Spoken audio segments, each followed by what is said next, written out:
Ikaze mwese ku bateze amatwi Ibirindiro TV turabasuhuje, uyu ni wa mwanya tubagezaho amakuru yacu ku buryo burambuye. Uyu munsi turi tariki 30 z'ukwezi kwa gatanu 2025, tukaba tugira ngo tuganire muri rusange. Ariko mbere yo gutangira ikiganiro cyacu, kora subscribe, kora like, kora share kugira ngo ibintu byacu bijye birushaho kugenda neza. Aha rero tugiye i Kinshasa, turebe uwo bita General Major Ibrahim Keriza. Tuze kujya kuri uwo bita Joseph Bahati watowe nka guverineri wa provinsi ya Nord. Tuze gusoreza kuri Perezida Kabila wacyuye igihe nawe uri mu mujyi wa Goma. Ikiganiro cyacu rero turagihera kuri declaration uyu mujenerali Major Ephraim Keriza ariwe komanda wa garde républicaine. Uyu komanda wa garde républicaine rero yumvise abwira abasirikare nyine abaha morale, babwira ati tuzatsinda, akababwira uburyo Kabila yari ameze muri Repubulika ya Demokarasi ya Kongo agiye mu rwego rwa gisirikare. Yumvikana babwira ko Kabila ku gisirikare cya FARDC nta burenganzira bunini se cyangwa nta bintu binini yashoboraga kuba yakora mu gihe atari yagakoze icyo bita iriya brassage na mixage bakoze kiriya gihe cya CNDP RCD byinjirana nawe nyine ku butegetsi. Ahangaha rero yavuze ati ngiye nkanjye na forumwe kugarura Desire Kabila igihe yari akiriho, ubwo ni perezida wasimbuwe na Joseph Kabila. Byumvikana abaza ati abantu bamwe guhera mu 2003 akimara kujya ku butegetsi bwe butengamaye kugeza 2019, ninde muntu waba warabonye formation ya Joseph Kabila? Abasirikare baravuga bati ntawe, nta n'umwe wazamuye akaboko nk'uko mubuze kubibona kuri video nibuze kubashyiriraho nyine. Arongera arabaza ati abasirikare bakorareye bamwe ba karasisi namwe mucuranga ibyuma, ninde muntu waba yarabonye Joseph Kabila mu gisirikare cya Repubulika ya Demokarasi ya Kongo cyangwa se akaba yanamukora mu ntoki? Ntawe, baramuhakanira.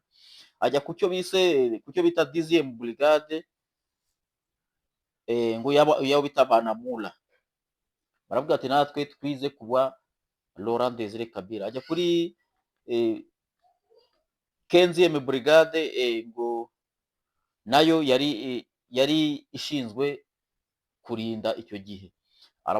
Baravuga bati natwe ntabwo twize kubwa Joseph Kabila, ahubwo twize kubwa Laurent Desire Kabila. Ajya ku ofisiye ngo bigiyeho bita muri Korea, ofisiye CD, nabo baravuga bati twebwe twagiye kubwa Laurent Desire Kabila igihe yari akiriho. Ubwo rero akumvikana ababwira ati uriya yaje azananye n'igisirikare cye aricyo bitaga CNDP, cyaje kigahinduka RDC, kikaba ari cyo M23, mukareba mukabona ari nacyo yasanze hariya Igoma kugeza n'ubu ngubu. Ubwo rero nawe yubise avuga ati natwe formation tuzi yaba yaraforumye n'iriya brassage na mixage n'abari abantu yatuzaniye bakaba barangije igisirikare cyacu kugeza ku rwego ku buryo abasirikare bamwe muri twebwe basigaye bafata indonke bagafata amafaranga kugira ngo bagurishe igihugu cyabo. Abantu bamwe bagafata amafaranga kugira ngo bagurishe ubutaka bwabo, abantu bamwe bagafata amafaranga kugira ngo bicishe bene wabo, abantu bamwe bagafata amafaranga kugira ngo bakore ibintu bidahwitse mu gisirikare. Ati rero ngewe nje kubatangariza ko igisirikare ubu ngubu dushaka ari igisirikare kitarya ruswa, ari igisirikare kidakorabora n'umwanzi, ari igisirikare kidafite ahantu na hamwe gihuriye n'umwanzi. Ubwo rero akaba ariyo mpamvu nyine muraza kureba kuri iyi video tugiye gushyiraho ubu ngubu ku byo yagiye ababwira. Twabikoze mu ncamakeya, ntabwo bigize birebire, ubwo muzashyiraho komenti, mushireho like kugira ngo ibintu byacu bigende neza. Nyuma y'aho ngaho turajya kureba ko bita Bahati Joseph uwo batoye kuba guverineri wa Nord Kivu hariya i Goma. Soki ya solo olingi batu ndenge alobaki ya yebi arme akomanda biso amema biso na bitumbango wapi amema biso bon azala commandant suprême on accepte. Bon, il est militaire, il va mourir pour la patrie. Muninga na yo soda azuli kama oyebi eskala la kate oyebi eskavanda kate akufisi soda de haut grade bakufa eski atiata lokolo moko awa pona ye kokompatir na biso.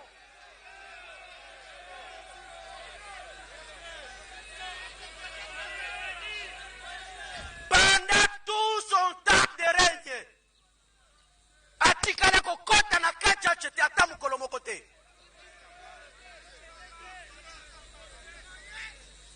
Alors soki oye kotala nga na matanga te, soki tango ya pasi nazali komona yo te, yebisa en quoi nous sommes amis? En quoi okoloba yo papa nanga biso tozali na souffrance oye di on doit arrêter avec les mensonges. Alors nga nazali koloba na bino boy bosala choix, et je suis en train de vous dire en renouvelant mon serment devant ces drapeaux que nous avons la mission de défendre jusqu'au sacrifice suprême, parce que ça représente notre pays. Yo sokokoka ba discours wana po basomba yo etali yo okozonga ndenge tozalaka. Et d'ailleurs ça reste à vérifier ce que okozonga kuna, parce que ozala esko kolekela te. Je suis en train de vous avertir, en commençant par moi-même, une mise en garde sévère. Na soldao ya jer akoyoka ba discours ya ndenge wana, parce que la garde républicaine ne trahira jamais. Je vous mets en garde, peu importe ton grade, peu importe la fonction que tu occupes ou tu assumes, on va te traîner. Et puis caporal ndako s'occuper kutu na yo.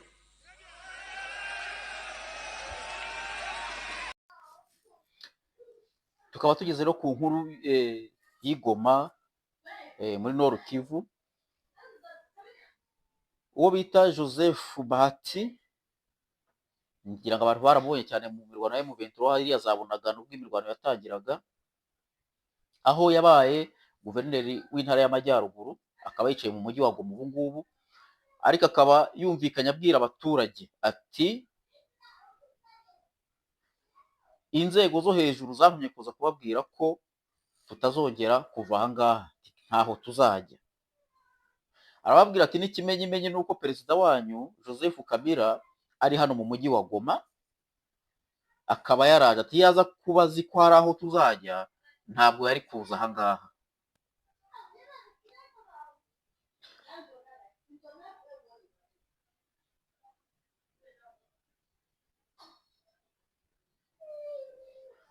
Ati twari tuje hano rero kugira ngo dutangarize abaturage ko dushimira icyo bita AFDL, tugashimira icyo bita RCD,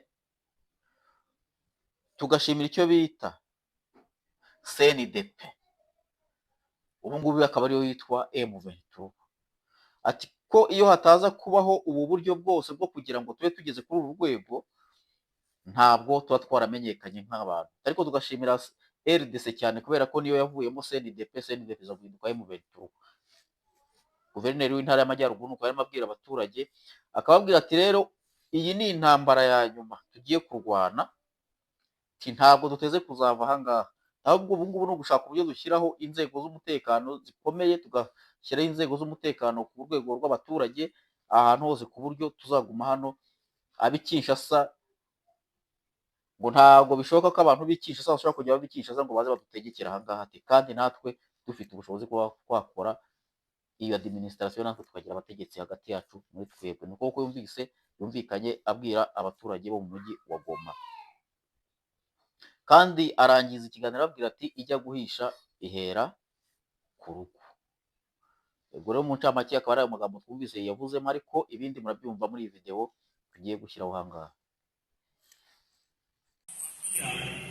Na chenye uongozi wa chama tutumana hatutaenda nafasi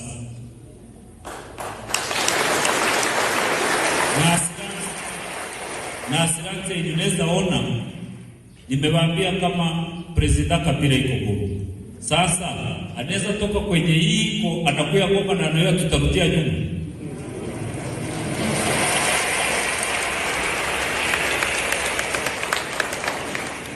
Mwafuteri kulifanyika makosa nyuma ya pale RCD nako kukafanyika makosa, ariko icyo nababwira kuona tunaikala hapa tukishobora kwinyagambura tugenda ni vitu vyenye RCD tumikaka kazi ya mzuri sana, ni juu virudia nyuma bikaharibika, lakini RCD tumikaka kuona akoti kashoboye kwihembera kagahembera kakavukamo CNDP kakavukamo M23 nuko nako RCD yari yarubitse.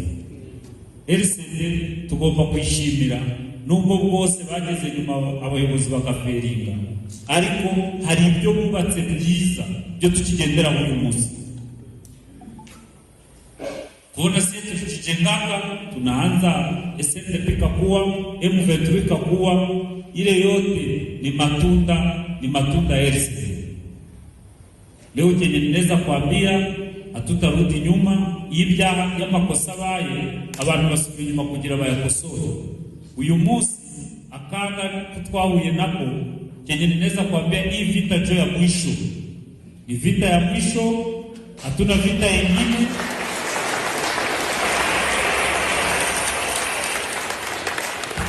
Ni vita ya mwisho yenye tunagombana ya mwisho juu amani ipatikane, abana bacu, abosukuru bacu, abazatukomokaho bose bazagira amahoro. Naba example nziza twe twahunze tugahungira mu Uganda, kuko bitu yenye tulijifunzia Uganda vya mzuri sana. Uganda hata ukwe president, hata ukwe general, hata ukwe nani, sasa inakuwa le 25 Desembre abantu bose baje mu cyaro banenda mu interiere kwabo. Hata mkubwa wenye wanasikaka Kampala ni basaliwa Kampala, lakini kama kuna kuwa fete, kama kuna kuwa Pasika, kama kuna kuwa Christmas, kama kuna kuwa bonane, watu wanaendaka mu interiere kwabo ku village natana. Usanga umuntu yarateye urutoki, yarahinze inanasi, yarahinze watermelon, yoro yinka, umuntu wese icyatekereza n'ijana.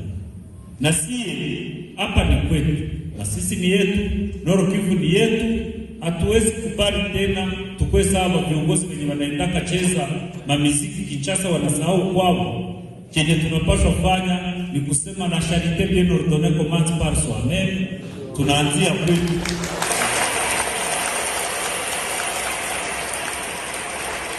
Tunajenga kwetu, ndio maana tuko nasema ndashaka mbabazi kibazo. Pone kuna kuwako uongozi haba.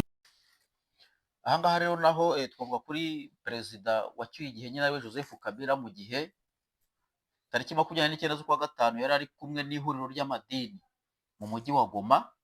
Habonetsemo abashehe, habonekamo abapasiteri, habonekamo abapadiri, habonekamo abasenyeri, ubwoko bwose bw'ihuriro ry'amadini, ngo bibumbiye mu cyo bita Confession Religieuse du Nord Kivu. Kikaba kiyobowe n'umupasiteri bita Joel Amorane. Ubwo rero bagaragaye nyine bari kumwe baganira ku bibazo bimaze iminsi mu mujyi wa Goma, uburyo abantu bari guhura n'ibibazo, uburyo abantu bahuye n'ibibazo. Ubwo yumvikana nyine ngo hamagara ngo abandi bayobozi bo hasi guhera kuri Banyumba kubikuzamura ngo kugira ngo bazakorane inama ngo na perezida wabo Kabila ngo agire ngo ibyo abasezeranye. Ariko nyine urareba ugasanga nkuko nyine abantu bavuze cyangwa abandi babisesengura bavuga bati Kabila kubera ko ari we wari uri inyuma ya ziriya ntambara, ariko ari mu mugongo w'abantu runaka, barebye babona ibintu birakomeye, bamwohereza hariya i Goma kugira ngo abe agiye kwegera igisirikare cye, nka kiriya gisirikare nyine uriya general hariya haruguru navuze yahoze avuga ati igisirikare cya Kabila cyari CNDP, RCD n'iyi AFDL navuze hano haruguru, byose byavuyemo icyo bita M23 AFC.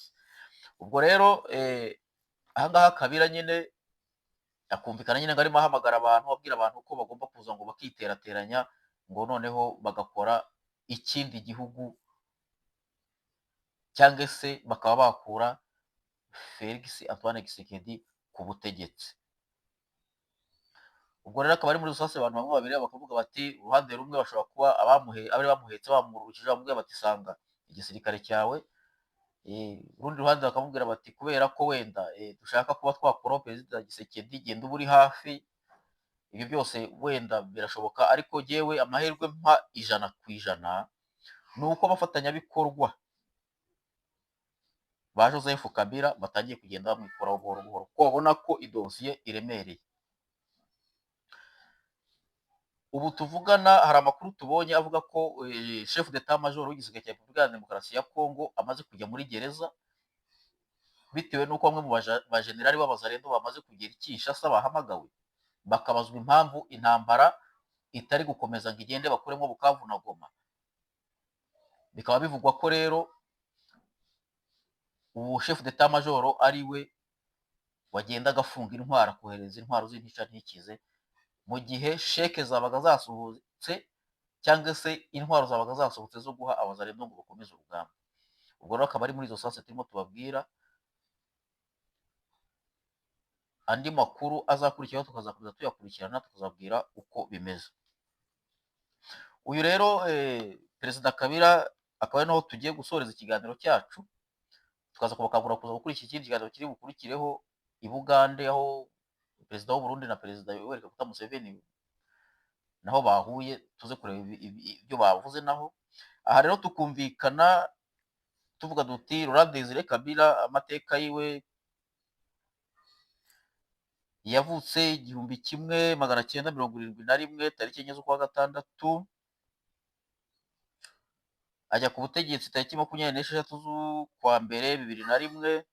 Yari afite ishyaka bitaga PPRD, yaba ku butegetsi 2019. Akaba yaragiye ku butegetsi n'ubundi ari inyeshyamba. Ubu ngubu akaba abarirwa mu mujyi wa Goma nka perezida wa AFC M23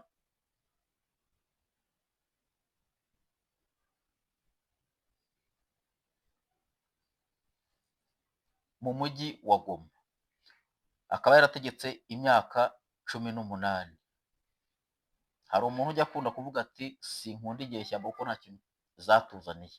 Yibaza umuntu ushobora gutegeka imyaka 18 ntahazwe n'ibyo yibye se cyangwa se n'umushahara yahembwaga, ahubwo agahitamo kugira ngo asubire mu ishyamba ajye kurwana.